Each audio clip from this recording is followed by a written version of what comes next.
Hello বন্ধুরা, আমি আপনাদের একটা খুব সুন্দর জিনিস দেখাচ্ছি। গাছ তো আমি ভালোবাসি, আপনারা সকলেই ভালোবাসেন, তার জন্য গাছের জন্যই কিছু বলা। এর মধ্যে শুধু মাটি আছে, আমার স্বামী এনে দিয়েছিল মাটিটা। আর মাটিটা না পুরো বালি মাটি, দেখলেই বুঝতে পারবেন পুরো বালি মাটি। না আমাকে বলেছিল যে এখানে গাছ হবে না, আমি না দেখা যাক না একটু কি করা যাবে।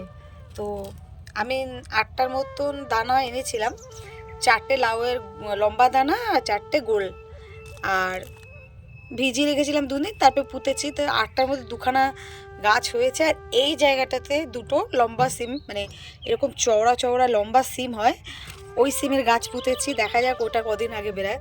ওটা জাস্ট এই 2-3 দিন আগে বেরিয়েছি, বেরিয়ে গেলে গাছ বড় হলে আমি আপনাদের দেখাবো বন্ধুরা। তো এই ছোট ছোট গাছ হয়েছে, লাউ গাছ আমার এত পছন্দ। তো আপনাদের ভালো লাগলে আপনারা কমেন্ট করবেন, লাইক করবেন। আর যখন ওপরে গাছটা উঠে যাবে তখন তো আরও সুন্দর লাগবে, তখন আবার দেখাবো বন্ধুরা।